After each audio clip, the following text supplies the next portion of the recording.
ઓમ નમઃ શિવાય. શિવ મહાપુરાણ વાયવ્ય સંહિતા અધ્યાય 11 બ્રાહ્મણ કર્મ. શિવજી બોલ્યા, હે કલ્યાણી, હવે હું વિદ્વાન બ્રાહ્મણોના વર્ણનું કર્મ કહું છું જે અધિકારયુક્ત છે.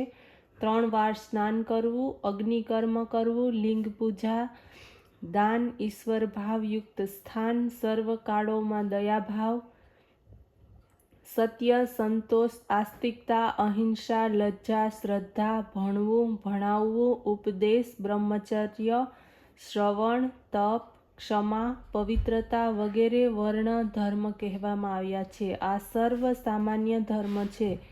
બ્રાહ્મણોને માટે તે વિષય ધર્મ છે. ક્ષમા, શાંતિ, સંતોષ, સત્ય, અસ્તેય, બ્રહ્મચર્ય, મારા તત્વનું જ્ઞાન, વૈરાગ્ય, ભસ્મસેવન, સર્ગસંગમાં નિવૃત્ત, જે 10 બ્રાહ્મણોના લક્ષણ છે. હવે યોગીઓના લક્ષણોને સાંભળો. દિવસે ભોજન તેમજ ભિક્ષા એ તો વાનપ્રસ્થીની જેમ કરવા.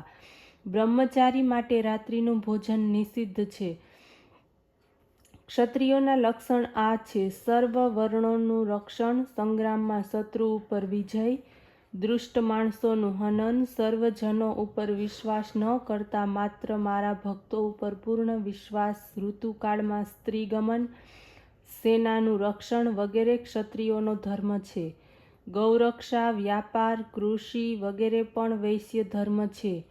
3 વર્ણોની સેવા કરવી તે શૂદ્રનો ધર્મ છે. ગૃહસ્થનો ધર્મ તો પોતાની પત્નીનું સેવન કરવું તે જ છે. બ્રહ્મચારી તેમજ યતિનો ધર્મ બ્રહ્મચર્યનું પાલન છે. સ્ત્રીનો ધર્મ પતિ સેવા છે. હે દેવી, મારું પૂજન પણ પતિની આજ્ઞા લઈને જ કરવું જોઈએ. જે સ્ત્રી પતિની આજ્ઞા વિના મારું પૂજન કરે છે તે નરકગામી થાય છે.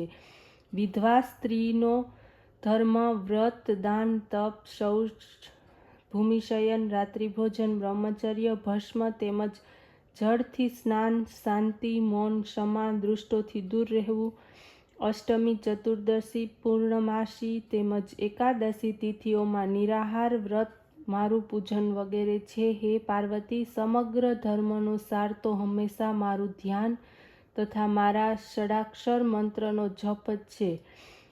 ત્યારે તો ઓમ નમઃ શિવાય આ મંત્ર દ્વારા સર્વ સિદ્ધિઓ સહજ છે. આ જ મંત્ર પ્રયત્નપૂર્વક જપ કરવો જોઈએ. ઓમ નમઃ શિવાય.